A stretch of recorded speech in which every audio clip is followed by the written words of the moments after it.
जय जय रघुवीर समर्थ श्रीमत दासबोध दशक 5 मंत्रांचा समास 2 गुरुलक्षण नाम श्रीराम समर्थ श्रीराम समर्थ जे करामती दाखवती तेही गुरु म्हणजेती परंतु सद्गुरु नव्हेती मोक्षदाते। दशक 5 मध्ये श्री समर्थांनी आपल्याला पहिला गुरुनिश्चय सांगितलेला आहे। आता गुरुलक्षणं कोणती आहेत ती या दुसऱ्या समासामध्ये समर्थ आपल्याला सांगताच आहे। समर्थ म्हणतात आहे जे करामती दाखवती तेही गुरु म्हणजेती परंतु सद्गुरु नव्हेती मोक्षदाते। गुरु या शब्दाची उत्पत्ती 2 शब्दापासून झालेली आहे हो। गुरु म्हणजे गु आणि रू। आता गु या शब्दाचा अर्थ आहे अंधार आणि रू या शब्दाचा अर्थ आहे हरण करणारा, म्हणून अज्ञानरूपी अंधकार दूर करणारा आणि ज्ञानरूपी प्रकाश देणारा गुरु, अशी आपल्या गुरुची व्याख्या करतो आपण। समर्थांनी गुरु हा शब्द वेगवेगळ्या अर्थांनी वापरलेला आहे। समर्थ म्हणतात जे करामती दाखवती, म्हणजे वेगवेगळ्या प्रकारच्या कलाकुसरी दाखवणाऱ्यांना सुद्धा आपण गुरु म्हणतो, कारण ते त्यांच्या कलेमध्ये ते प्रवीण असतात। ते कोणाला तरी शिकवत असतील तर लोक त्यांना गुरु म्हणतात। म्हणून जे करामती दाखवती तेही गुरु म्हणजेती, त्यांना सुद्धा गुरु म्हणतात परंतु सद्गुरु नव्हेती मोक्षदाते। याचा अर्थ ते सद्गुरु नाहीत, मोक्षदाते नाहीत, म्हणजे मोक्ष देणारे नाहीत, म्हणून त्यांना मोक्षदाते दाते म्हणजे देणारे। ते इह लोकामध्ये आपल्याला पोट भरण्यासाठी आवश्यक असलेले ज्ञान ते देतात, म्हणून आपण त्यांना गुरुत्व बहाल करतो। त्यांना त्या विद्या शिकवणारे गुरु म्हणू, परंतु ते मोक्षदाते गुरु कधी होऊ शकत नाही। म्हणून वेगवेगळ्या विद्या शिकवणाऱ्यांना गुरु म्हटलेलं आहे। कोणकोणत्या विद्या शिकायला मिळतात तर समर्थांनी त्यांची एक यादीच केलेली आहे। समर्थ म्हणतायत सभा मोहन भुररी चेटके, साबर मंत्र कौंटले अनेके, नाना चमत्कार कौतुके, असंभाव्य सांगती। काही लोक सभामोहन असतात। समर्थ म्हणतात काही लोक सभा मोहून टाकणारे असतात, एक तर आपल्या वक्तृत्वाच्या आणि दुसरं म्हणजे आपल्या ज्ञानाच्या भरोशावर सभेला जिंकणारे असतात। काही लोक आपल्याजवळ जी विद्या आहे त्या विद्येवर सभेला जिंकतात, याला आपण काय म्हणतो, हिप्नोटाइज म्हणतो। आपल्या सभेवर जिंकलं जातं। काही लोक आपल्याजवळ जी विद्या आहे त्या विद्येवर सभेला जिंकतात, याला आम्ही हिप्नॉटिझम म्हणतो। म्हणजे माणसाला अचंबित करणाऱ्या अशा खूप विद्या आहेत आणि त्या विद्या शिकवणारी जी लोक आहेत, म्हणून समर्थ म्हणतात सभा मोहन भुररी चेटके, म्हणजे भुरळ पाडणारे, नजरबंदी करणे, साबर मंत्र कौंटाले अनेके, नाना चमत्कार कौतुके, असंभाव्य असं सांगती। असंभाव्य ज्या गोष्टी आहेत त्या ते सांगतात। या जगात किती आहे हो, सांगता येत नाही इतके आहेत। जादूगरच बघा, आपल्या नजरेसमोर वस्तू गायब आणि आपली नजर मारली जाते, आपल्या नजरेने खरं दिसतच नाही, वेगळंच दिसते। म्हणून अशा प्रकारचे नाना प्रकारची कौतुक दाखवणारे, नाना प्रकारचे चमत्कार दाखवणारे अनेक जगामध्ये गुरु आहेत। लोक त्यांना महत्त्व देतात आणि त्याला गुरुपद बहाल करतात। म्हणून समर्थ म्हणतात सांगती औषधी प्रयोग। अनेक लोकांना ज्ञान झाडपाल्याचे असते, ते अनेक प्रकारच्या औषधी असतात, लोक त्यांना सुद्धा गुरु म्हणतात हो। का सुवर्ण धातूचा मार्ग, त्याचप्रमाणे सोनं कसं तयार करावं याचा सुद्धा मार्ग सांगतात। का सुवर्ण धातूचा मार्ग, दृष्टीबंधने लाग वेग अभिलाषाचा। कोणकोणत्या प्रकारच्या तुमच्या इच्छा आणि आकांक्षा आहेत त्या सगळ्या पूर्ण करायचे सुद्धा वेगवेगळे गुरु आहेत हो। म्हणून समर्थ पुढे म्हणतात साहित्य संगीत राग ज्ञान, गीत नृत्य तान मान, नाना वाद्ये शिकविती जन, तेही एक गुरु। या जगात त्यांना सुद्धा गुरु म्हणतात, जे संगीत शिकवतात, गायन शिकवतात, वादन शिकवतात, नृत्य करायला शिकवतात। या लोकांना सुद्धा समाजामध्ये गुरु म्हटलं जाते। ते आहेतच गुरु, परंतु समर्थ म्हणतात हे गुरु आहेत ते विद्या गुरु आहेत। हे ते मोक्षदाते नाही आहे. म्हणून दोन गोष्टींमध्ये फरक आहे हो. विद्यागुरु आणि मोक्ष देणारे गुरु वेगळा आहे. म्हणून मोक्ष देणारा गुरु जो आहे, जो जन्म मृत्यूच्या फेऱ्यातून आपल्याला सोडवतो, जो आपल्या भवसागरातून आपल्याला पार नेतो, तर त्याला गुरु नाही, तर त्याला आम्ही सद्गुरू म्हणतो. म्हणून समर्थ पुढे म्हणतात, विद्या शिकविती पंचाक्षरी. पंचाक्षरी विद्या म्हणजे पिशाच काढण्याची विद्या आहे. किती विद्या सांगितल्या तो समर्थांनी. अशा प्रकारच्याही काही विद्या काही लोक शिकवतात. ताडे तोडे नाना परी, का पोट भरे जयावरी, ते विद्या शिकविती. म्हणजे आपलं पोट भरण्याची काही विद्या शिकवतात, म्हणून त्यांना गुरु म्हणता येते. यांना आम्ही मोक्षदाते गुरु म्हणत नाही. जे यातीचा जो व्यापार, शिकविती भरावया उदर, तेही गुरु परी साचार, सद्गुरु नव्हेती. ते म्हणतात नाना प्रकारचे व्यवसाय करणारे लोक आहेत.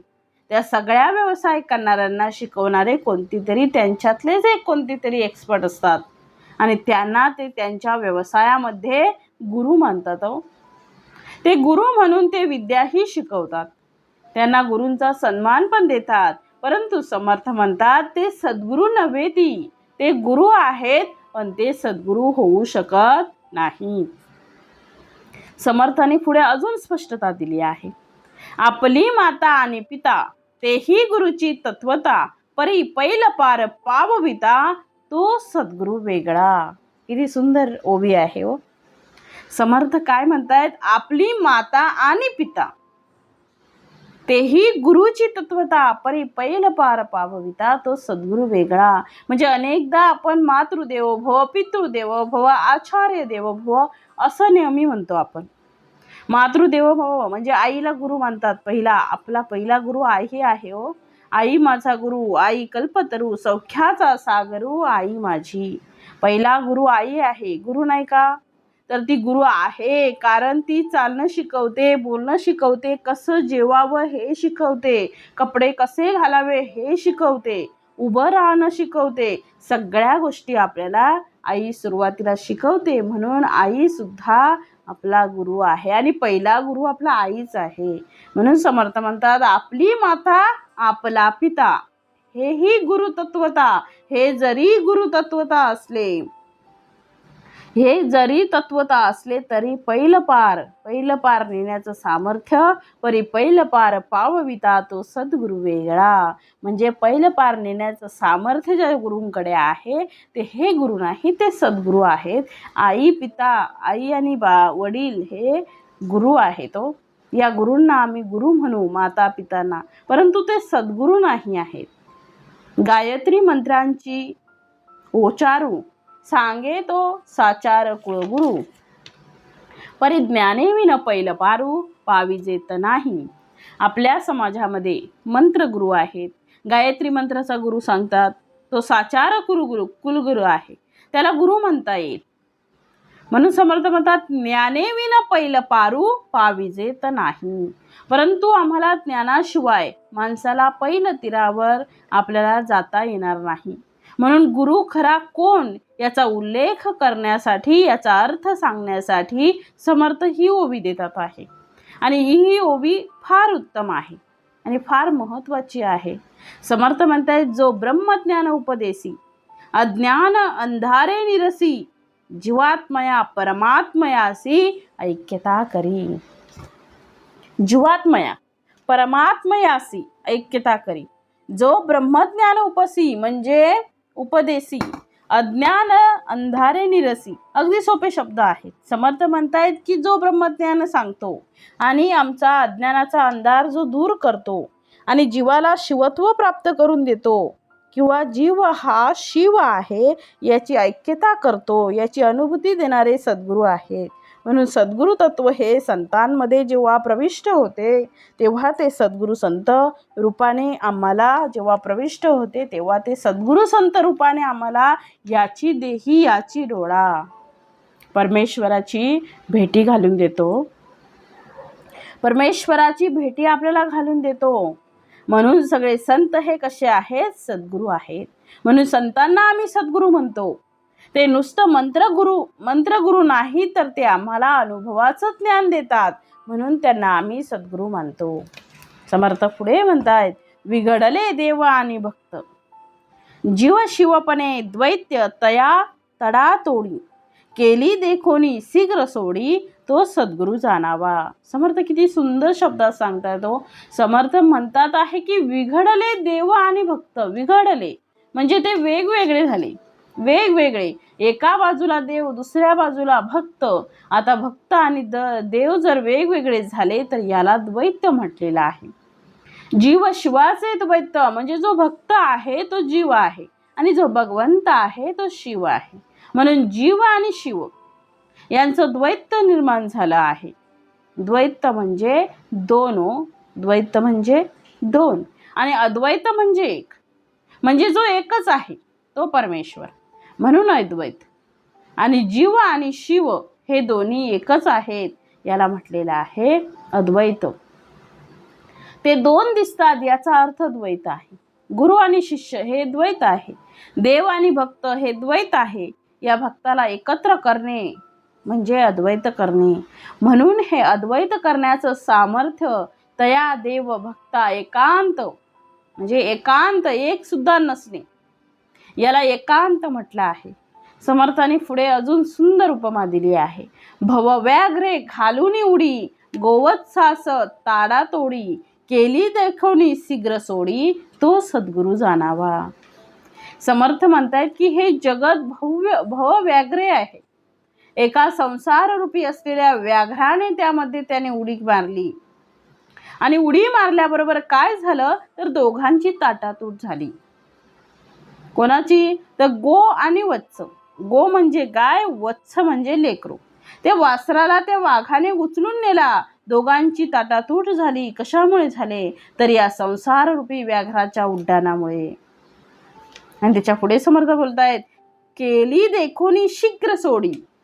त्याने जशी जादू केली, त्याने अशी जादू केली की त्या गाय आणि वासरू ज्यांची ताटातूट झाली होती त्या दोघांचं ऐक्य पुन्हा घडून आणण्याचं काम ज्यांनी केलं तो सद्गुरू जाणावा. म्हणजे गाय म्हणजे आमचा भगवंत आहे आणि त्याचं वासरू म्हणजे तुमचा जीव आहे.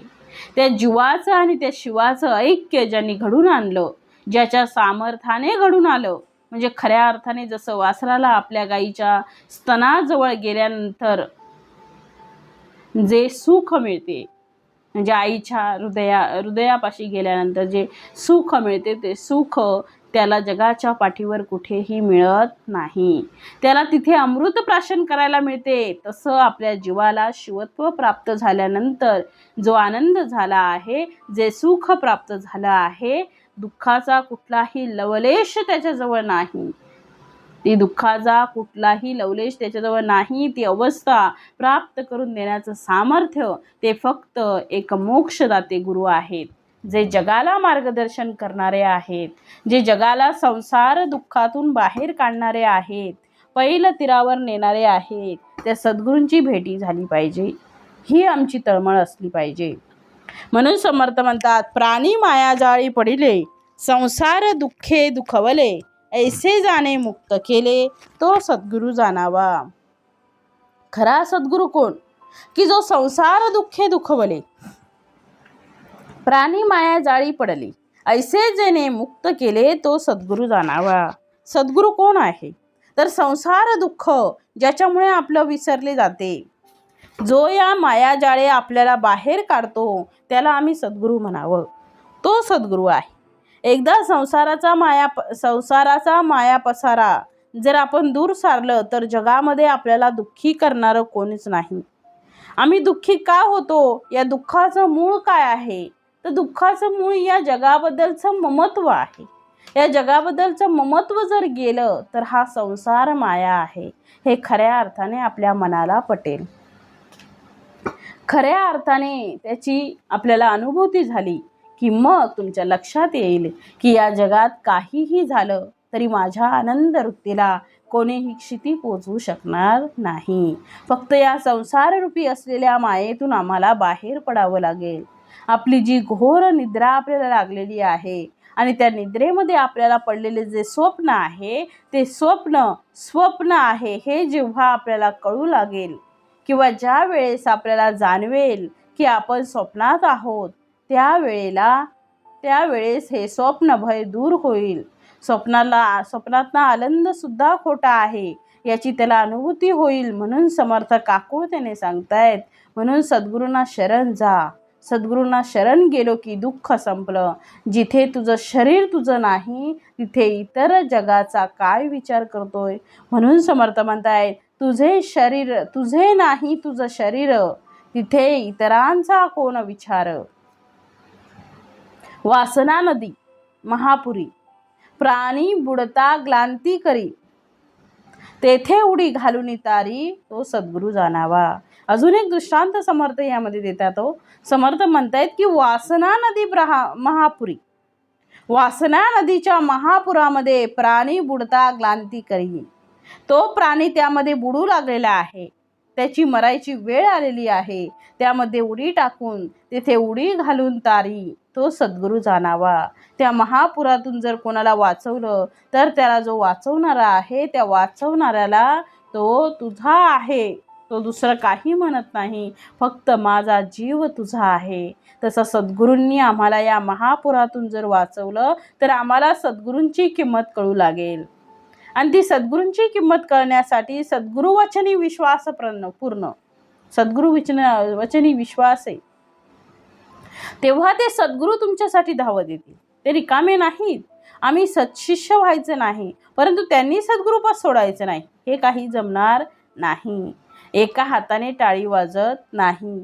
त्याप्रमाणे एका बाजूने सद्गुरू कितीही जरी सामर्थ्य संपन्न असतील, पण शिष्य जर अनाधिकारी असेल तर अनाधिकारी शिष्याला सद्गुरू तारू शकत नाही. सद्गुरू तारण्यासाठी सत्शिष्याची गरज आहे. मुख्य सत्शिष्याची लक्षणे सद्गुरू वचनी अविश्वास पूर्ण. खरं सत्शिष्य जर झाला असेल तर समर्थ सांगतात त्याच्या पलीकडे आम्हाला वागता कामा नये. संत सांगतात त्याच्या पुढे जाता कामा नये. संतांची वचने ही आमच्यासाठी शिरोधारी असली पाहिजेत. पण ते आम्हाला समजतात, कळतात, छान वाटते, आनंद वाटतो, ऐकता येतं, ऐकतानाही आनंद वाटतो, पण आचरण करताना मात्र काहीतरी गडबड होते आणि म्हणून माणसाला दुःख होते. म्हणून आचरण केलं की माणूस आचार्य होतो आणि आचार्य झाला की त्याला आनंद मिळतो. म्हणून समर्थ म्हणतात, गर्भवासे अति साकडी, इच्छाबंधनाची वेडी, ज्ञान देऊनी शीघ्र सोडी, तो सद्गुरू स्वामी. आताच आपण त्याचा विचार केला. बेडी म्हणजे हातात जशी बेडी पडते हातकड्या, तशा इच्छा आणि बंधन याची बेडी आमच्या हातात पडलेली आहे. कारण आमची इच्छा आहे म्हणून ती या जन्मी पूर्ण होत नाही, म्हणून पुन्हा जन्म. जितक्या इच्छा जितक्या वासना तितके पुन्हा पुन्हा जन्म होतात. पुनरुपी जननम पुनरपी मरणम पुनरपी जननी जठरे शयनम. म्हणून या जन्म मृत्यूच्या फेऱ्यातून सुटायचं असेल तर सद्गुरू आमच्यासाठी धावत येतील. तेच आम्हाला या जन्म मृत्यूच्या फेऱ्यातून वाचवतील. पण ते वाचवण्यासाठी काय करतील? ज्ञान देऊन शीघ्र सोडी. काही नाही, ज्ञान देतात ते. फोडून शब्दांचे अंतर, वस्तू दाखवी निजसार, तोची गुरु माहेर अनाथांचे. अंतर म्हणजे त्याचा गर्भ. शब्दाचं अंतर फोडणे याचा अर्थ शब्दाचा सार सांगणे. कधी कधी शब्द वाचला जातो पण तो आम्हाला समजत नाही, म्हणून तो आम्हाला कोणाकडून तरी समजून घ्यावा लागतो. जेव्हा समजून घेतलं जातं तेव्हाच आमच्या लक्षात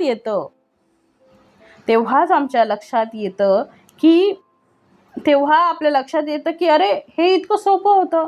पण जोपर्यंत समजून सांगत नाही तोपर्यंत ते अक्षर जे आहे ते किती कठीण आहे असे वाटते.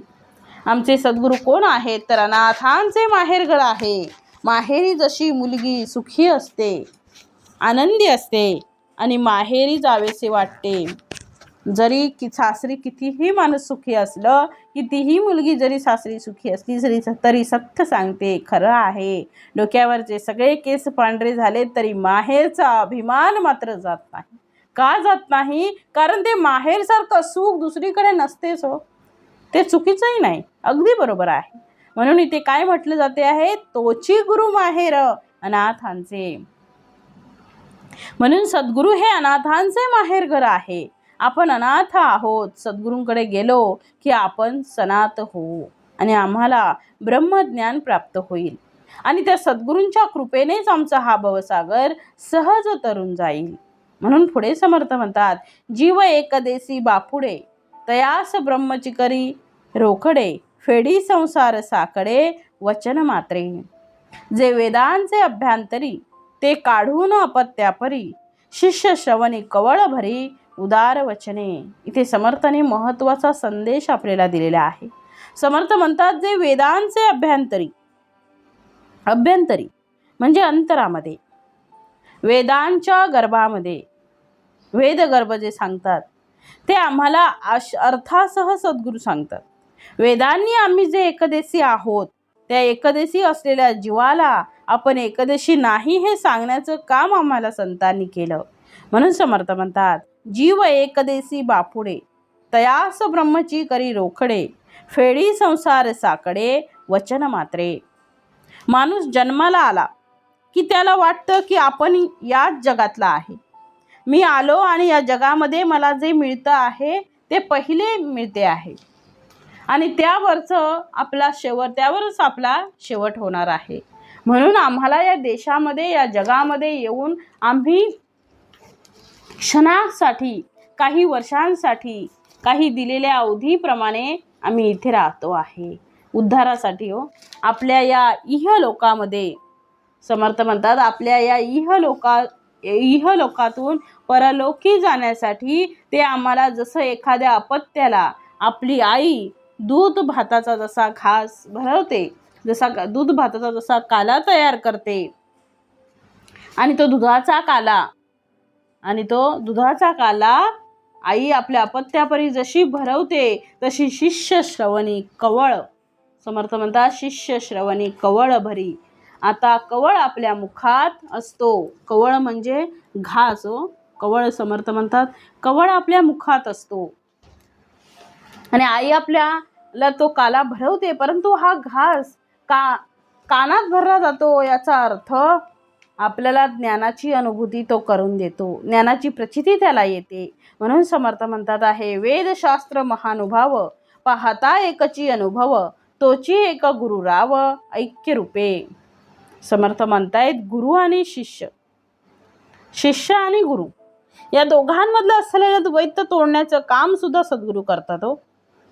जो गुरु आहे तो शिष्य होतो आणि जो शिष्य आहे तो गुरु होतो आणि गुरु शिष्य हे नाते संपतेच.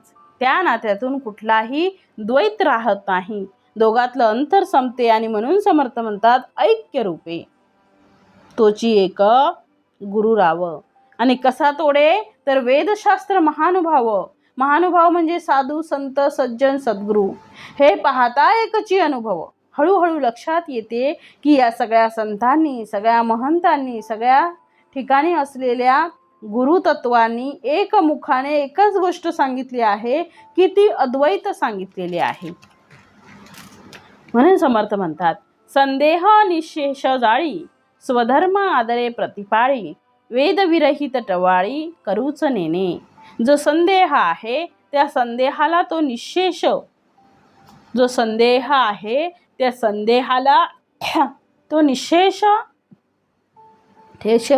म्हणजे शेषच ठेवत नाही, शिल्लकच ठेवत नाही.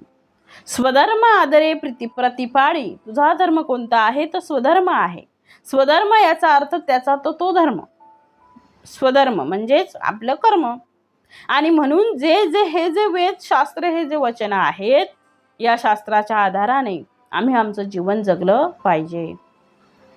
म्हणून पुढे समर्थ म्हणतात, जे मन अंगीकारी ते स्वये मुक्त करी तो गुरु नवे भिकारी झडे आला. मनामध्ये ज्या ज्या गोष्टी येतात त्या स्वये मुक्त करी. मनाला वाटेल तसे वागणे हे सद्गुरूंचे लक्षण नाही.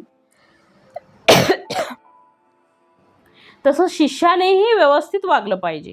म्हणून पुढे समर्थ म्हणतात, शिष्यासन लाविती साधन न करविती इंद्रिये दमन ऐसे गुरु आडक्याच येतीन मिळाले तरी ते जावे किंवा टाकावे. गुरु आणि शिष्य या दोघांमध्ये ती क्वालिटी आहे, क्वालिटी पाहिजे.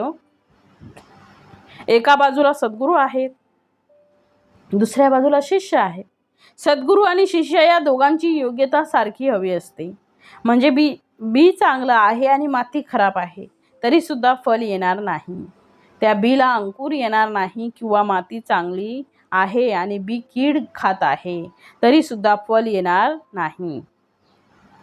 माती ही चांगली पाहिजे, म्हणजे शिष्यही चांगला पाहिजे आणि त्याच्यामध्ये रुजवणारा ते ज्ञान आहे गुरुकडनं, ते रुजवणारं ते गुरुही चांगले पाहिजे.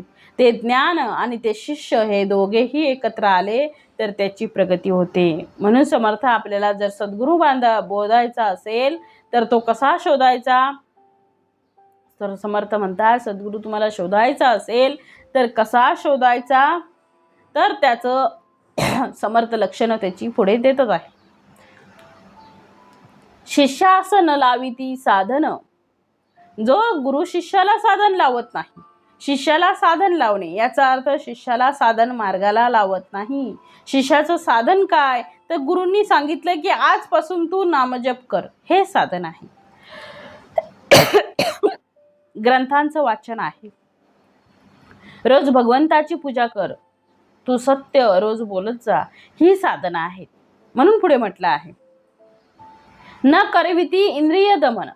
त्या गुरूंनी इंद्रिय दमन शिकवलं पाहिजे. इंद्रिय दमन याचा अर्थ आपल्याला इंद्रियांना आपल्या ताब्यात ठेवणे, सेल्फ कंट्रोल. इंद्रियांना आपल्या ताब्यात ठेवणे. जसं आपल्या कारला उत्तम ब्रेक हवा असतो तसं माणसाच्या जीवाला हे उत्तम प्रकारे इंद्रिय दमन हवे असते. इंद्रिय हे धावतात आहे आणि दमन करणारे ते मन किंवा गमन करणारे ते मन. शमन करणे म्हणजे त्या इंद्रियांना शांत करण्यासाठी भोग देणे आणि इंद्रियांना ते भोग न देता त्या भोगांना दाबून ठेवणे आणि त्या इंद्रियांकडून चांगलं काम करून घेणे, याला म्हटलं आहे दमन. म्हणून आम्ही या इंद्रियांकडून चांगलं काम करून घेतलं पाहिजे. यासाठी वाईट गोष्टींना आपल्याला ब्रेक लावता आला पाहिजे आणि त्या वाईट गोष्टींना ब्रेक लावणे याचंच नाव आहे दमन करणे. म्हणून समर्थ म्हणतात आहे, न करीती इंद्रिय दमन. गुरु आणि शिष्य या दोघांनीही इंद्रिय दमन केलं पाहिजे. समर्थ म्हणतायत की असे सद्गुरू शोधले पाहिजेत, असे सद्गुरू शोधले पाहिजेत की आम्ही त्यासाठी शिष्याने डोळस राहिलं पाहिजे. हे समर्थ ठासून सांगतात आहे हो. म्हणून म्हणतायत, ऐसे गुरु आडक्याचे तिनं, मिळाले तरी त्यात जावे, फुटकात मिळाले तरी नको. त्या गुरूंची काही गरज नाही आपल्या जीवनात. ना ते भगवंतापर्यंत आपल्याला पोचू शकत, ना ते तुम्हाला भगवंतापर्यंत पोचू शकत नाहीत. मी भगवंतापर्यंत जाऊ शकलो पाहिजे आणि माझ्या शिष्यालाही मी नेऊ शकलो पाहिजे, असे जे गुरु आहेत ते सद्गुरू आहेत. म्हणून म्हटलं आहे, जो कोणी ज्ञानबोधी. आता खऱ्या सद्गुरूंची लक्षणं समर्थ सांगतात आहे. जो कोणी ज्ञानबोधी, समूळ विद्याशेदी, इंद्रिय दमन प्रतिपादी, तो सद्गुरू जाणावा. आतापर्यंत आपण समर्थाने सद्गुरू कसा असावा हे सांगितलं आणि आता सद्गुरू कसा असावा हे सांगतायत. आणि पूर्वी त्याच्या अगोदर आपल्याला समर्थ गुरु आणि सद्गुरू यांच्यामधला भेद सांगत होते. आता समर्थ म्हणतात, जो कोणी ज्ञानबोधी, समूळ अविद्याच्छेदी, इंद्रिय दमन प्रतिपादी, तो सद्गुरू जाणावा. तो सद्गुरू आहे कोणता? जो कोणी ज्ञानबोधी, ज्ञानाशिवाय दुसरा विषय नाही, जे ज्ञान सांगतात ते सद्गुरू आहेत. समूळ अविद्याच्छेदी, अविद्या म्हणजे जी भौतिक विद्या आहे त्याला अविद्या म्हणतात. पोट भरायच्या विद्येला विद्याच म्हटलेलं आहे. आणि जी आम्हाला या इहलोकातून परलोकात नेणारी आहे ती सद्विद्या आहे. आणि भौतिक आणि परलौकिक ठिकाणी जाण्यासाठी जी आम्हाला अडथळा आणते ती कुविद्या आहे.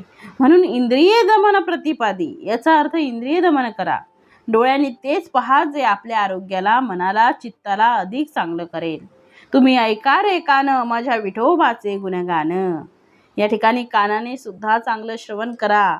आम्हाला आवडते ते नाही, आमच्या हिताचं आहे म्हणून ते श्रवण करा. 2 शब्द प्रेयस आणि श्रेयस आहे हो. श्रेयसाचा विचार आपण केला पाहिजे आणि प्रेयसाचा विचार आपण सोडला पाहिजे.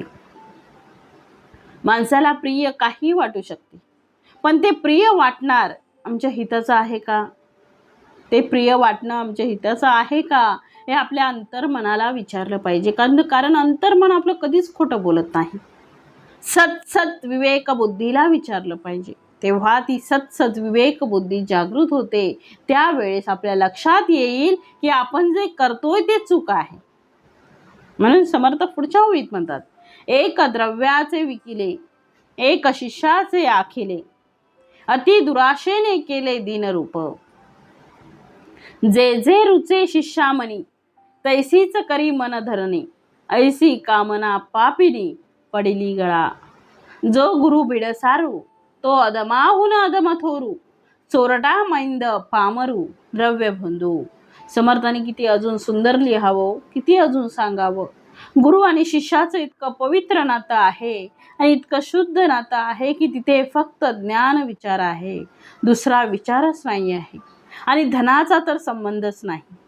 आमचे तुकोबाराय तर असं म्हणतात, धन घेणारे आणि धन देणारे दोघेही नरकाला जातात. जे जे रुचे शिष्या नाही, जे जे रुचे शिष्यामनी, जे जे शिष्याला आवडते तसे गुरु करतो. शिष्य आणि गुरु हे दोघेही योग्यतेचे असतील, तो सत्शिष्य असेल तर तो सद्गुरु धावत येईल, आणि ते सद्गुरु असतील तर ते सत्शिष्याकडे धाव घेतील. धरणी करून कधीही कोणाला ज्ञान देता येत नाही. जो गुरु भिडसारू, शिष्याला जर त्याची चूक दाखवून दिली तर ते इतके डिसमूड होऊन जातात की त्यांना महिनाभर मूडवर यायलाच वेळ लागतो. तो अदमाहून अदम थोरू. कशाची भीड बाळगायची? पोट भरण्यासाठी आपल्या सगळ्या गोष्टी दिलेल्या आहेत. अध्यात्म हा शुद्ध असला पाहिजे आणि तो पूर्ण शुद्ध राहावा असं जर वाटत असेल तर 3 गोष्टीपासून दूर राहिलं पाहिजे. पहिली गोष्ट समर्थ म्हणतात कीर्तीपासून, दुसरं आहे कामिनीपासून दूर राहिलं पाहिजे, आणि तिसरं म्हणजे कांचन. तिसरं समर्थांनी सांगितले कांचन म्हणजे पैशापासून.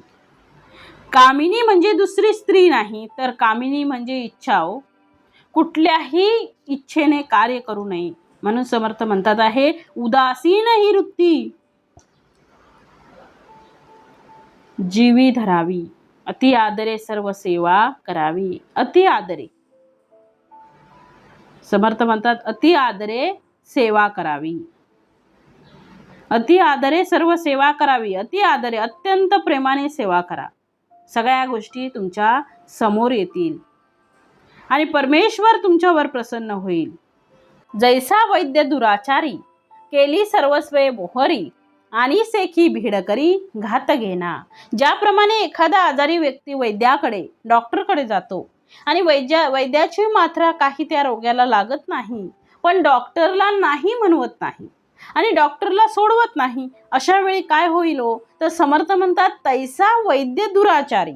या वैद्यालाही माहीत असते की आपली मात्रा लागत नाही आहे, पण त्याच्याजवळ असलेली सगळी संपत्ती, त्याच्याजवळ असलेलं सगळं धन जोपर्यंत त्याच्याजवळ येत नाही तोपर्यंत त्या आजाऱ्याचा तो डॉक्टर आजाराला सोडत नाही. अर्थात हा जो डॉक्टर म्हटला आहे, हा समर्थांनी दुराचारी शब्द वापरलेला आहे. त्याला जो दुराचारी असलेला वैद्य म्हणजे अर्थात वैद्य असून सुद्धा त्याच्याकडनं हा प्रमाद घडतो, म्हणून समर्थांनी त्याला दुराचारी वैद्य म्हटलेला आहे. ज्याप्रमाणे हा दुराचारी वैद्य त्या पेशंटला किंवा त्या रोग्याला मारल्याशिवाय सोडत नाही, तसा एखादा सद्गुरू जर नसेल तर त्याच्या शिष्याला तो पैल तीरावर नेऊ शकत नाही. उलट त्याच्या संपूर्ण आयुष्याचा तो सर्वनाश करून टाकतो. म्हणून समर्थ म्हणतात, तैसा गुरु नसावा, जेणे अंतर पडे देवा, भीड करुणिया गोवा घाली बंधनाचा. सुंदर ओबी आहे ओ समर्थ. काय सांगतायत? उत्तमरित्या श्रवण करा. म्हणून अशा प्रकारचे गुरु हवेत. कारण गुरु जसं माणसाला स्वतंत्र अनेक गोष्टीचं दिलेलं आहे, तसं हे एक स्वतंत्र आपल्याला मिळालं आहे. आम्ही कोणाला गुरु करावं, आम्ही गुरु कसा निवडावा, अध्यात्म मार्ग कोणता स्वीकारावा, हे आपल्याला ते स्वतंत्र बहाल करून दिलेलं आहे. त्याला कोणीही अटकाव आणू शकत नाही. मग आम्ही जेव्हा एखाद्या गोष्टीची निवड करतो, ती निवड करताना सुद्धा आम्ही आमची विवेक बुद्धी पूर्णपणाला लावून आम्ही त्या सद्गुरूंची निवड केली पाहिजे. म्हणून समर्थ म्हणतात, असा गुरु नसावा. कसा नसावा? जेणे अंतर पडे देवा. देवामध्ये परमेश्वराची आणि आपली माझी जर ताटातूट होत असेल, त्याच्या आणि माझ्यामध्ये समजा फारकत होत असेल, तर भीड धरून या गोवा घाली बंधनाचा. अशा प्रकारे संसाराचं बंधन आपल्या डोळ्यासमोर ठेवून जो देवापासून दूर करेल असा गुरु नसावा. म्हणून समर्थ पुढे म्हणतात, जेथे शुद्ध ब्रह्मज्ञान आणि स्थूळ क्रियेचे साधन, तोची सद्गुरु निदान दाखवी डोळा. दोन गोष्टी महत्त्वाच्या सांगितलेल्या आहेत या ओवीमध्ये. पहिली गोष्ट आहे, सद्गुरू हा ब्रह्मज्ञानी असला पाहिजे, त्याच्याजवळ ती गोष्ट असलीच पाहिजे, ते ज्ञान त्याच्याजवळ असलंच पाहिजे. आणि दुसरी गोष्ट सांगितली आहे की ते ज्ञान जरी असेल तरी सुद्धा स्थूल क्रियेचे साधन त्यांच्याजवळ असले पाहिजे. म्हणजे त्यांनी ज्ञानानंतर सुद्धा ज्ञानोत्तर भक्ती त्यांनी केली पाहिजे. मला ब्रह्मज्ञान प्राप्त झालेलं आहे, मला आता साधनेची गरज काय, जपाची गरज काय? समर्थ म्हणतात, साधन टाकता येत नाही. पूजा हे सुद्धा साधन आहे, जप हे सुद्धा साधन आहे, मूर्ती ही साधन आहे, गुण हे सुद्धा साधन आहे, ग्रंथ हे सुद्धा साधन आहे, आणि ज्ञान हे सुद्धा साधन आहे. कारण या साधनांच्या माध्यमातूनच आपण निर्गुणापर्यंत जाऊन पोचणार आहे. म्हणून या साधनांना टाकता येत नाही. ज्यांच्या परावाणीपर्यंत जप झालेला आहे तरी सुद्धा माळ टाकता येत नाही, कारण ती जर टाकली तर त्यांच्या मागून येणारी जी पिढी आहे त्यांना ती योग्यता प्राप्त नसल्यामुळे ते सुद्धा जपापासून दूर जातील. साध्य झालं की ते साधन गळून पडते, जरी गळून पडलं तरी ते मागच्या लोकांसाठी ते चालू ठेवावे लागते. आजी आणि आजोबा हातामध्ये माळ घेऊन जप करत असतात म्हणून आपल्या घरामध्ये वयस्कर लोक असावीत, आपले आई वडील आणि नात बाजूला. आजी आजोबा ज्यावेळी घरी असतात त्यावेळी बघा, आजी आजोबा हातामध्ये माळ घेऊन बसतात आणि नात बाजूला बसते, ती सुद्धा आपल्या हातात माळ घेते आणि ती सुद्धा काहीतरी पुटपुटत असते आणि मनी ओढत असते. ते करत असताना आजी आजोबांकडे ती सतत पाहते आणि त्याप्रमाणे जसे आजी आजोबा करतायत त्याप्रमाणे ती करण्याचा प्रयत्न करते. ती तसं करावं म्हणूनच ती आजी तशा प्रकारे जप करते. अन्यथा आजीने पलंगावर पडल्या पडल्या भगवंताचं नाम घेतलं तरी तिच्या गाठी पुण्य जमा होणार, यात काही शंका नाही. मग साधन का करावं? समर्थ म्हणतात, मग साधन का करावं? तर साधन अशासाठी करावं की मागच्या पिढीसाठी, पुढच्या पिढी आम्हाला पाहणारी कोणी आहे. मागच्या पिढी आपली जी आहे ते आता पुढची पिढी आम्हाला पाहणारी आहेत आणि त्याप्रमाणे त्यांनी सुद्धा पुढे करावं, त्यासाठी ते करावं. म्हणून समर्थ म्हणतात, आमची प्रतिज्ञा ऐसी, काही न मागावे शिष्यासी, आपणा मागे जगदीशासी भजत जावे. समर्थना निर्गुण निराकार परब्रह्माची भेटी झाली असताना सुद्धा सगुण साकार समर्थाने टाकलं नाही.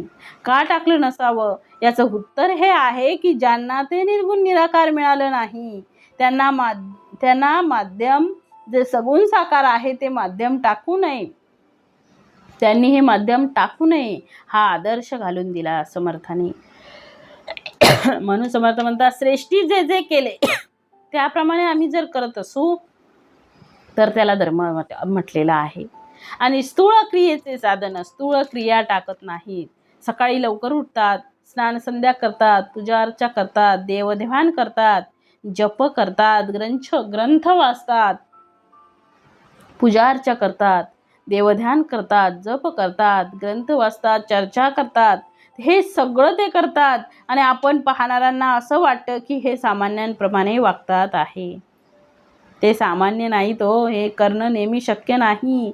म्हणून जेथे शुद्ध ब्रह्मज्ञान, म्हणजे शुद्ध ब्रह्मज्ञान तर आहे, यात काही शंका नाही, पण तरी सुद्धा आणि स्थूळ क्रियेस साधन, तोची सद्गुरु निधान दाखवी डोळा. तो जो सद्गुरू आपल्याला प्रत्यक्ष परब्रह्माची भेटी घालून देऊ शकतो, दुसरा घालून देऊ शकणार नाही. नुसतं करणारे सुद्धा घालून देऊ शकत नाहीत आणि नुसतं ब्रह्मज्ञान प्राप्त आहे तेही करू शकत नाहीत. त्या दोघांची सुद्धा सांगड घालणारे जे आहे ते आपल्याला योग्य मार्गाला नेऊ शकतात. म्हणून असे सद्गुरू आम्हाला निवडता आले पाहिजेत, शोधता आले पाहिजेत आणि आपल्याला भेटले असतील तर त्यांचे चरण सोडता कामा नये. म्हणून समर्थ म्हणतात, देखणे दाखविती आदरे, मंत्र फुंकती कर्णद्वारे, झुकेच ज्ञान ते पामरे, अंतरली भगवंता. अंतरी चांगला असेल तर वरूनही चांगला पाहिजे.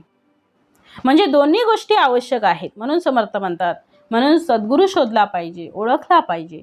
तुका म्हणे कैसे आंधळे हे जन, गेले विसरुनी खऱ्या देवा. खरा देव म्हणजे सद्गुरू. म्हणून त्या खरा देवाला वरून दिसतात आहे, त्याच्या मागे जाऊन चालणार नाही. आज सज्जनांचा बुरखा घालून अनेक लोक दुर्जन असतात हो. याला माणसं फसवतात.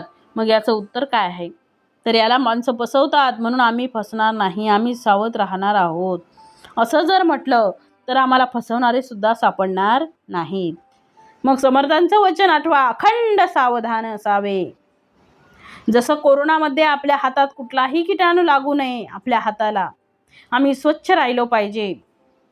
यासाठी आम्ही सॅनिटायझरला हात लावायचो.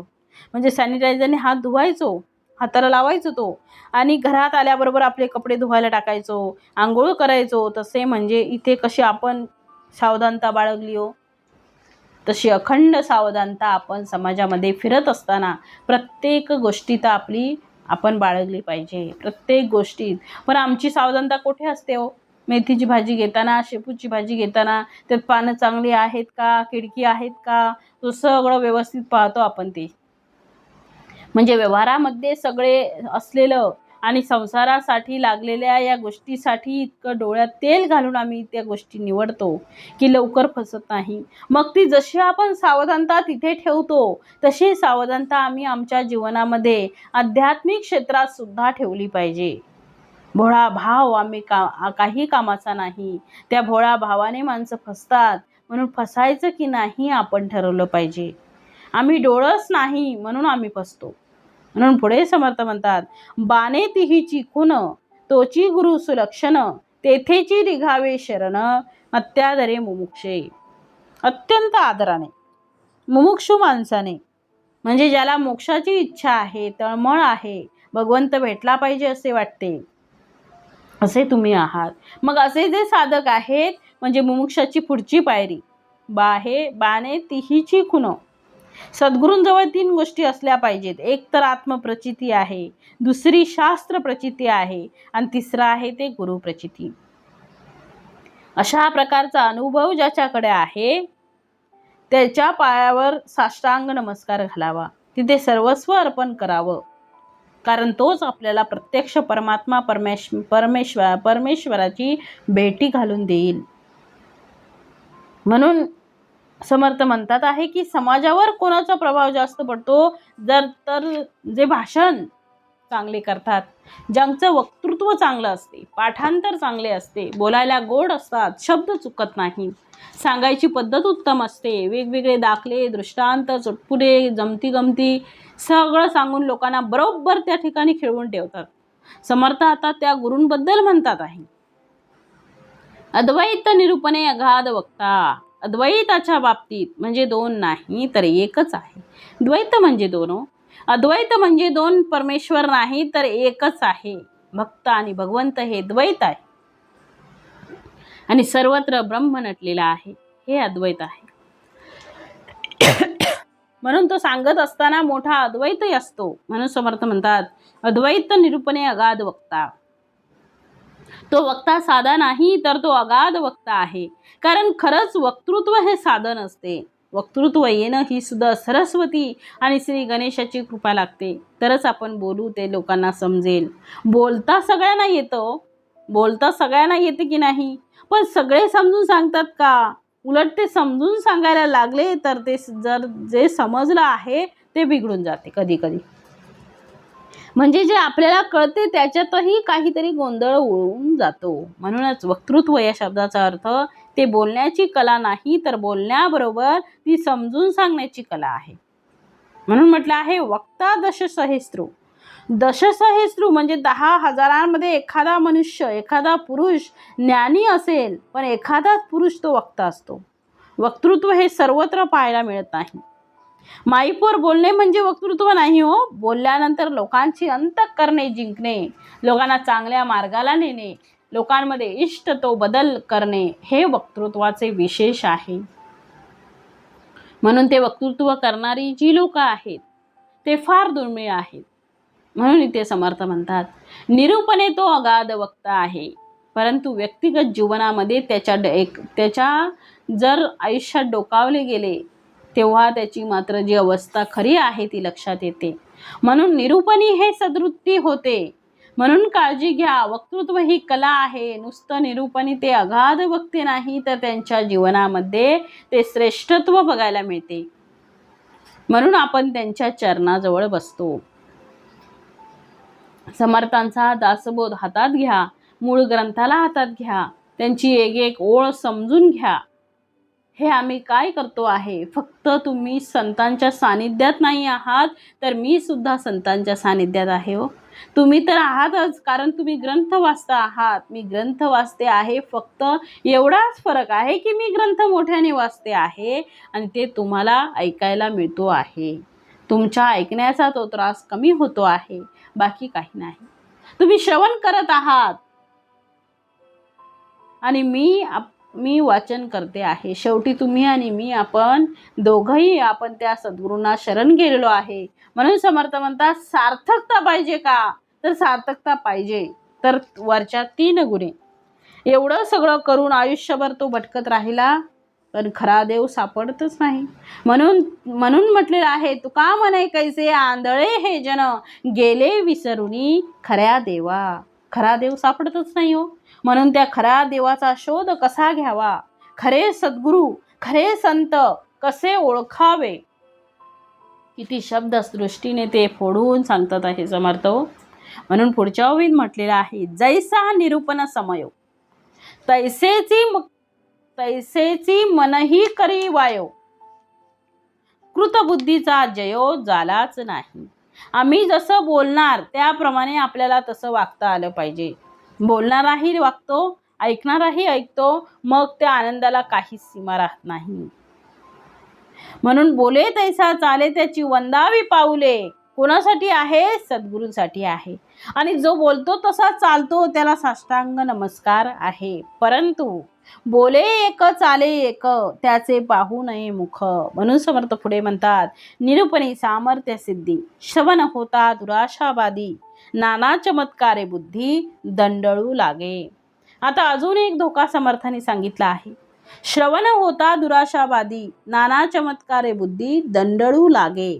समर्थ म्हणता आहेत की निरूपणी सामर्थ्य आणि सिद्धता अभ्यास केल्यानंतर त्याला असे वाटते की आम्हाला 2 गोष्टी प्राप्त झाल्या पाहिजेत. एक, संतांच्या सानिध्यात आम्हाला या 2 गोष्टी मिळाल्या पाहिजेत. एक तर आमच्या सामर्थ्य आलं पाहिजे आणि दुसरी गोष्ट आम्हाला सिद्धता आली पाहिजे. या 2 गोष्टी असतील तर लोकसंग्रह आमच्या पाठीमागे लागतो आणि माणसाला कधी लोकेशना सुटत नाही. माणसाच्या आजूबाजूला लोकांची गर्दी झाली की त्यांना वाटते आपण मोठे झालो. पण समर्थ म्हणतात, हा मोठेपणा सिद्धीमध्ये नाही आहे. सिद्धी हा अध्यात्मामधील अडथळा आहे. वाचा सिद्धी अशा अनेक सिद्धी आहेत. जा बरं, होईल तुझं भलं, असं सद्गुरूंनी म्हटलं, मग त्याचं कल्याणच झालं पाहिजे. यालाच म्हणतात वाचा सिद्धी. पण खरा जो भक्त आहे तो सिद्धीमध्ये अडकत नाही हो. तो खरा भक्त आहे जो सामर्थ्यात अडकत नाही. त्याला भगवंत भक्त पाहिजे, बाकीच्याची गरज नाही. 1000 गायीमध्ये त्या वासराला विचारलं की तुझी आई कोणती आहे, तर त्याला शोधावी लागत नाही, तो बरोबर आपल्या आईकडे जातो. तसं माणसं भगवंताच्या कृपेत अडकतात आणि भगवंतापासून दुरावतात. म्हणून भगवंताची नुसती कृपा नाही तर प्रत्यक्ष भगवंत भेटला पाहिजे हो. त्याच्यासाठी तळमळ झाली पाहिजे. म्हणून म्हटलं आहे, पूर्वी ज्ञाते विरक्त भक्त, तयासी सादृश्य भगवंत, आणि सामर्थ्य ही अद्भुत, सिद्धीचेनी योगे. ऐसे तयाचे सामर्थ्य, आमुचे ज्ञानची असुदे व्यर्थ, ऐसा सामर्थ्याचा स्वार्थ अंतरी वसे. म्हणून समर्थ म्हणतात की पूर्वी ज्ञाते होते विरक्त, तयासी सादृश्य भगवंत, म्हणजे भगवंत आणि भक्त यामध्ये सारखेपणा आला होता. एवढं सामर्थ्य त्या भक्ताचं होतं. भक्ताचं इतकं महान महान होतं की असं वाटत नव्हतं की भक्त कोण आणि भगवंत कोण. एवढं सामर्थ्य भक्ताचं महान होतं. कारण त्यांच्यामध्ये तसं सामर्थ्य होतं आणि म्हणून समर्थ म्हणतात आहे. आणि सामर्थ्य हे अद्भुत सिद्धीचे नियोगे. ते शुद्ध पुरुष होते. त्यांच्याजवळ योगशक्ती होती.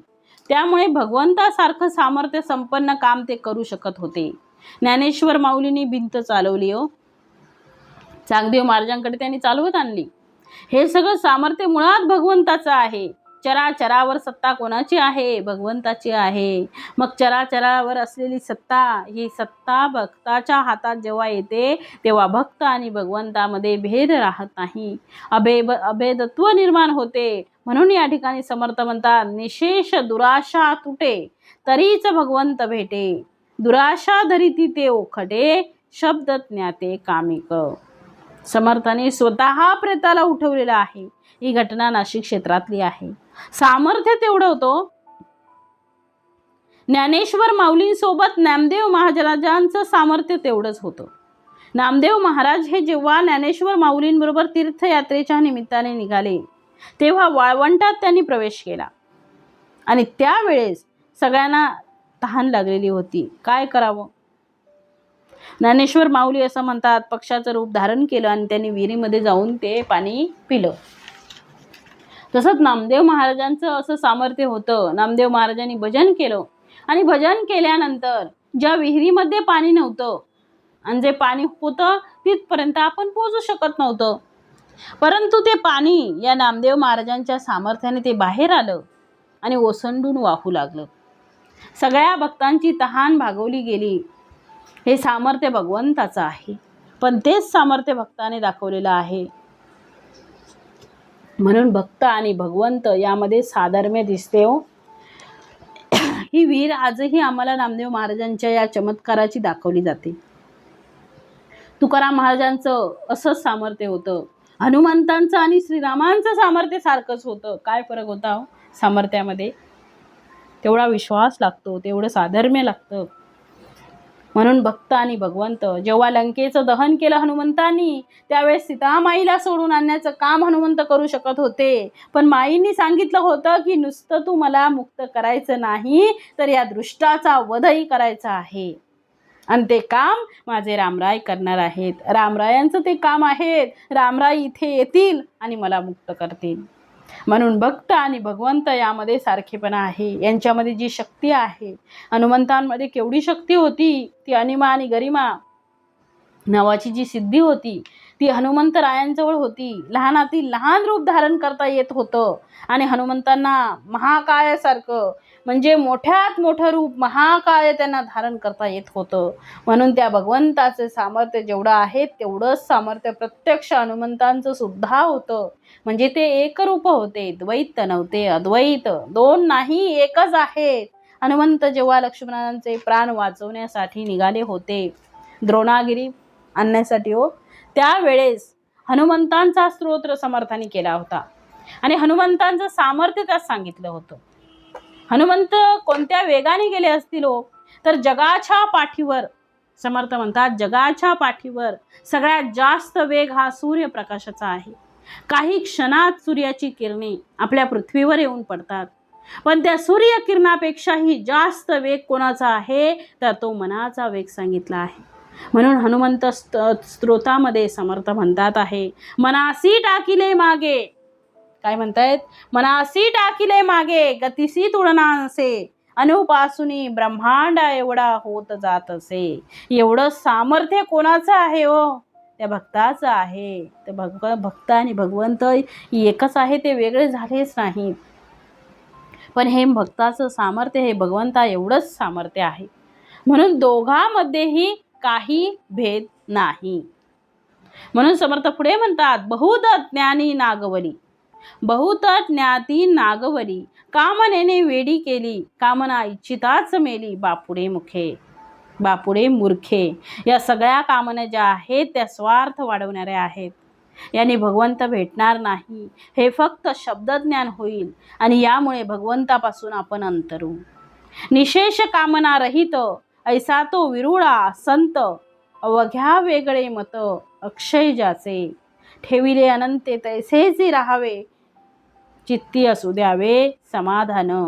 मला सुखी ठेव हे एक मत, आणि ठेविले अनंते तैसेची राहावे हे वेगळं मत. हे दोन्हीही भिन्न आहेत. संत म्हणू शकतात आहे तितके देवाचे, सामान्य मनुष्य म्हणू शकत नाही.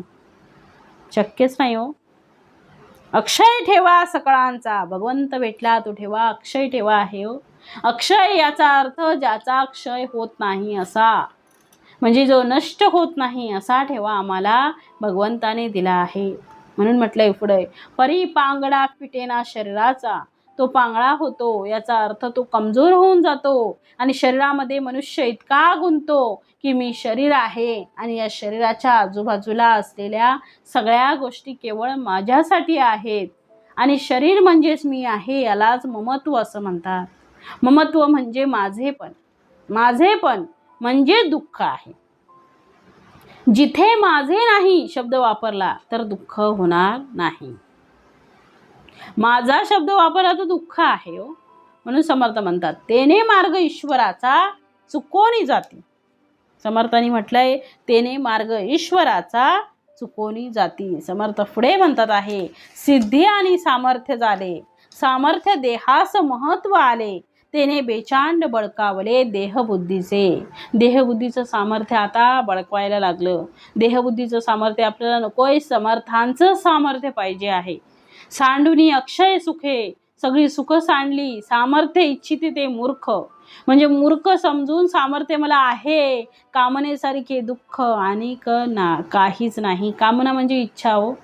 इच्छा असेल, वासना असेल तर आपल्याला पुनरपि जननम पुनरपि मरणम पुनरपि जठरे शयनम, पुनरपि जठरे शयनम. म्हणजे एक जर वासना कामना जर आपली शिल्लक राहिली तर आपल्याला पुन्हा पुन्हा जन्म आहे, परंतु आपल्याला पुन्हा पुन्हा जन्म नको आहे. एकदा मिळाला तो श्री समर्थाचरणी समर्पयामी. समर्था, जे काही भोग आहेत, जे काही माझ्याकडनं जी काही चुका आहेत, जे काही माझे अपराध असतील ते याच जन्मात याच देहामध्ये आता फेडून घे. सांडुनी अक्षय सुखे, सामर्थ्य इच्छिते ते मूर्ख, कामने सारखे दुःख आणि काहीच नाही. ईश्वरे विन जे कामना, म्हणजे ईश्वराशिवाय जी तुम्ही इच्छा व्यक्त करता तेनेची गुन्हे नाना यातना, त्याच्यामध्ये नाना यातना नाना दुःख आहे. पावती होती पतना, वर पडे प्राणी, होता शरीरासी अंत, सामर्थ्यही निघून जातं. सेखी अंतरला भगवंत कामना गुणे. म्हणे शरीराचा अंत झाल्यावर सामर्थ्य निघून जाते, मग राहिला तो कोण? भगवंत. भगवंत पाहिजे आपल्याला. तो सेखी अंतरला भगवंत कामना गुणे. इच्छा जेवढ्या आहेत की आपल्याला भगवंत दिसला नाही. म्हणून निकामता विचारू, दृढ बुद्धीचा निर्धारू, तोची सद्गुरु पैल पारू, भाववी भवाचा. मुख्य सद्गुरूंचे लक्षण, आधी पाहिजे विमळ ज्ञान, निश्चयाचे समाधान, स्वरूप स्थिती, याही वरी वैराग्य प्रबळ, वृत्ती उदास केवळ, विशेष आचारे निर्मळ, स्वधर्म विषयी, याही वरी अध्यात्म श्रवण, हरिकथा निरूपण, जेथे परमार्थ विवरण निरंतर, जेथे सारासार विचार, तेथे होय जगदोद्धार, नविदा भक्तीचा आधार बहुत जनासी. जर आपला जगदोद्धार करायचा असेल तर नविदा भक्तीचा आधार घेतलाच पाहिजे. नविदा भक्ती श्रवणम कीर्तनम वंदनम दास्यम सख्यम आत्मनिवेदनम, या नविदा भक्ती ज्या आहेत. म्हणून नविदा भजन, म्हणून समर्थांनी नविदा भजन सांगितलेलं आहे. दास्य सख्य, जेथे प्रतिष्ठले साधन, हे सद्गुरूंचे लक्षण श्रोती ओळखावे. अंतरी शुद्ध ब्रह्मज्ञान, बाह्य निष्ठेचे भजन, तेथे बहु भक्तजन विश्रांती पावती. समर्थ पुढे म्हणतात, नाही उपासनेचा आधार, ज्याला उपासनेचा आधार नाही तो परमार्थ निराधार. तो परमार्थ कसा आहे? निराधार आहे, आधार नसलेला आहे. कर्मे विना अनाचार भ्रष्ट होती, कर्माने अनाचार होला. कर्म जर चांगली असतील तर भ्रष्ट होणार नाही, अगर कर्म चांगली नसतील तर भ्रष्ट व्हाल. म्हणून ज्ञान वैराग्य आणि भजन, स्वधर्म कर्म आणि साधन, कथा निरूपण श्रवण मनन, नीती न्याय मर्यादा, यामध्ये एक उणे असे, तेने ते विलक्षण दिसे. म्हणून सर्व ही विरसे सद्गुरुपासी. तो बहुतांचे पालन करता, त्यास बहुतांची असे चिंता. नाना साधने समर्था सद्गुरुपासी. सद्गुरू असे आहेत जे सगळ्यांचे पालन करते आहेत. सगळ्यांची चिंता त्यांच्या चरणापाशी आपण वाहतो आहे सगळेजण. नाना साधने समर्थाने अनेक साधनं आपल्याला दिली, परंतु आपण साधनं करत नाही, जप करत नाही, उपासना करत नाही. फक्त भगवंताला हे दे आणि ते दे मागण्यांचा फक्त वर्षाव आपला चालू असतो. म्हणून समर्थ म्हणतात त्या मागण्या बाजूला ठेवा. साधने विना परमार्थ प्रतिष्ठे, तो मागुता सवेच भ्रष्टे. या कारणे दुरीदृष्टे महानुभाव. आचार उपासना सोडिती, ते भ्रष्ट अभक्त दिसती. जळो तयाची महंती कोण पुसे. आचार विचार उपासना सोडतात ते भ्रष्ट अभक्त होतात. भक्त झालं पाहिजे, अभक्त होता कामा नाही. कर्म उपासनेचा अभाव, तेथे भकादेसी झाला ठाव. तो कानकोंडा समुदाव, प्रपंची हसती.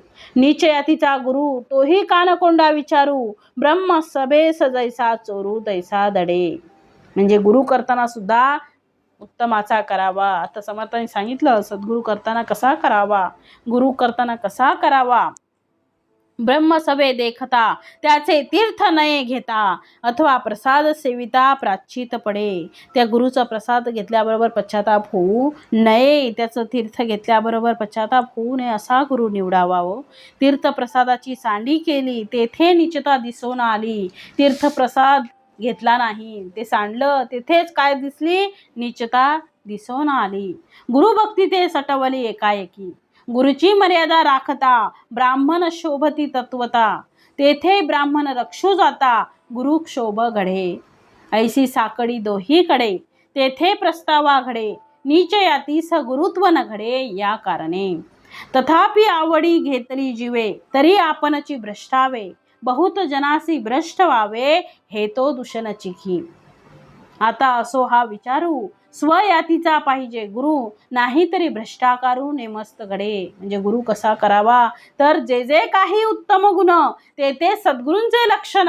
तथापि सांगो ओळखान होय जाणे. जे जे काही उत्तम गुण असतील ते सगळी सद्गुरूंकडे लक्षणं असली पाहिजेत, आणि त्याचमुळे आपल्याला ती लक्षणं लागू शकतात. एक गुरु, एक मंत्र गुरु, एक यंत्र गुरु, एक तांत्र गुरु, एक वास्ताद गुरु, एक राजगुरु म्हणती जनी. एकच गुरु पाहिजे. एक कुळगुरु, एक गुरु मानिला गुरु. एक विद्यागुरु, एक कुळविद्या गुरु. एक असद्गुरु, एक याती गुरु दंड करते. एक माता गुरु, एक पिता गुरु. गुरु आणि माता सुद्धा पिता गुरु आहेत. गुरु आणि माता आणि पिता हे सुद्धा आपले गुरु आहेत. एक राजा गुरु, एक देवगुरु, एक बोलीचे जगद्गुरु सकळ कळा. ऐसे हे 17 गुरु. 17 गुरु समर्थांनी सांगितले. या वेगळे अनेक गुरु, याही वेगळे अनेक गुरु आहेत. ऐक तयाचा विचारू सांगिजेल. पुढे समर्थ त्याचा उद्देश पुढे समर्थ त्याचा उल्लेख करणार आहेत. एक स्वप्न गुरु, एक दीक्षा गुरु, एक म्हणती प्रतिमा गुरु, एक म्हणती स्वये गुरु आपला आपण. जे जे यातीचा तो व्यापारू, ते त्याचे तितुके गुरु. याता पाहता विचारू दंड आहे. असो ऐसे उदंड गुरु, नाना मतांचा विचारू. परी जो मोक्षदाता सद्गुरु, तो वेगळाची असे. म्हणजे समर्थाने हे सगळे गुरु सांगितले. 17 गुरु सांगून अजूनही गुरु आहेत, पण हे सगळे गुरु आहेत. उदंड गुरु सांगितले, ते नाना मतांचे गुरु आहेत, वेगवेगळ्या विचारांचे गुरु आहेत. परंतु हे सगळे गुरु असून सुद्धा आपल्याला जे मोक्ष देणारे गुरु आहेत, मोक्षदाते जे आहेत, तो सद्गुरु काही वेगळाच आहे. म्हणून म्हटलं आहे नाना सद्विद्येचे गुण, याहीवरी कृपाळूपण. हे सद्गुरूंचे लक्षण जाणीजे श्रोती. सद्विद्येचे गुण हे समर्थ खूप कृपाळू आहे सद्गुरू. सद्गुरूंचे लक्षणं जाणीजे श्रोती. आता आपण ही सगळी लक्षणं पाहिली. आता समर्थ पुढच्या समासामध्ये शिष्यांची लक्षणं देणार आहेत. कारण आता गुरु लक्षणं बघितली आपण दुसऱ्या समासामध्ये. आता तिसऱ्या समासामध्ये समर्थ म्हणजे पुढच्या समासामध्ये शिष्य लक्षणं आपल्याला सांगणार आहेत. इति श्रीदास बोधे गुरु शिष्य संवादे गुरु लक्षण नाम समास दुसरा. जय जय रघुवीर समर्थ.